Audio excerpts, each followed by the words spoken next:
Bev, do you want to flashlight? No, I'm going to read my speech. I know that's not the way I usually do it in such a small group, but I find I tend to sometimes go off focus when I free speech. So I'm going to try to stay on point. And by the way, there's no place I'd prefer to be than in the company of people who live their lives with a sense of purpose, and I am in that group tonight.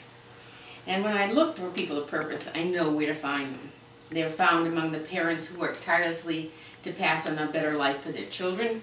They're found among the workers who build things for the collective good. They're found among the business owners who build their entrepreneurship with the motivation to enhance the economic standing for all who bring their products to market. They are found among the visionaries who set their minds on making improvements that benefit us all.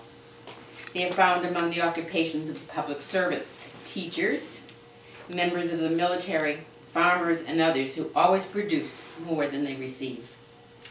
But mostly they can be found in the ranks of our party, yours and mine, the Democratic Party. While it's always a pleasure to preach to the choir, I'm nevertheless aware that our choir is not nearly as large as it deserves to be. We need to expand it. And this is an example tonight, right? Thank you so much. He worked so hard to bring so many people out tonight. Now in the face of recruiting a majority of a party is by no means an impassable goal. We can do it. There are two important reasons I can encourage that you can give you to encourage to show that.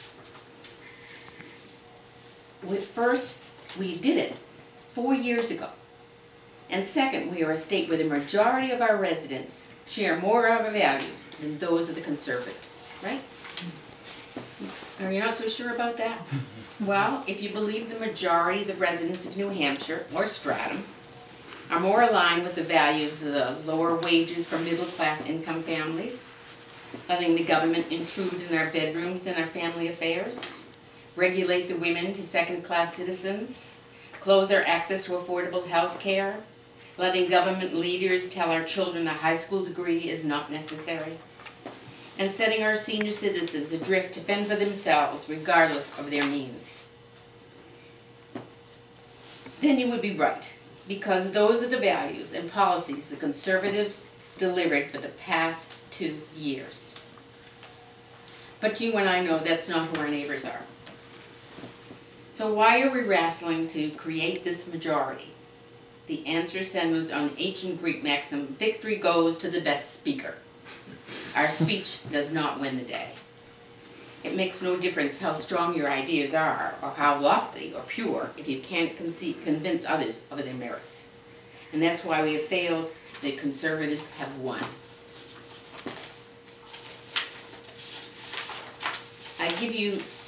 I can give you the example, but there's one to drive the point home. Conservative speech promises working families financial well-being with a repeated phrase, and I'm sure you can give it to me without my even telling it. Less government, lower taxes. It's simple, it's convincing, and easy to sell. And we wonder why voters don't buy what we're selling.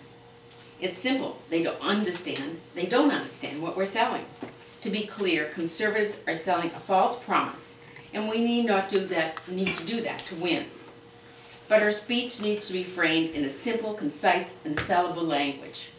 There are no need for fabrications of the truth and no need for fear-mongering. Leave that to the conservatives, because that's all they have to sell. For us, we know the winning message, and it's one which we can deliver on time, in time, again and again, and we need to tell it to our voters. Here's the message. If you want better government and higher wages, vote Democratic. Now, in every conservative split, the shallow promise of less government, lower taxes, but don't stop there. Feel free to expand. Better government took us out of the Great Depression. Less government kept us in it for 12 years. Better government pulled the majority of senior citizens out of poverty with Social Security and Medicare. Less government doomed the most retirees to a life of poverty. And many of you understand that. Better government created most of our best business leaders through the GI education bill. Less government kept us untrained, unprepared to build our dynamic economy. And I talked to a young man just yesterday who happened to be a Republican. He wasn't a young man. He had gone through college and everything. And he said that, you know, he was raised a Democrat, but he was a solid Republican. And I said, how'd you get your education? And he said, well, I was lucky. I got the GI Bill. Oh, I said, really? Did you know that Democrats did that? No, I didn't know that. Yeah, well, I did. I asked him if he remembered anything about housing. And he said, oh, I remember that too.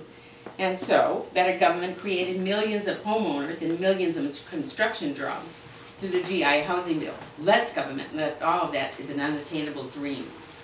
Better government saved our auto industry and tens of thousands of jobs. Less government would regulate the U.S. to a second-class manufacturing country. Better government ensured the availability of credit to all our businesses in the 2008 financial crisis. Less government have ensured another Great Depression.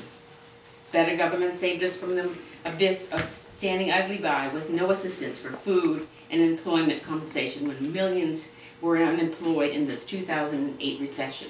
Less government would have ensured that they were poor and on the street. And better government has the necessary stimulus then and needed remedy now to enhance the financial and social well-being of all our citizens. So let's make sure we tell our story with precise and clarity to all, and let's tell the truth. And I really think that's how we're going to win. We have to not be, we too often go into such a detail, and all we have to do is tell the truth, that we can make a difference, and Democrats have made a difference. We have created this country and made people work and have a prosperity that we have in this nation. So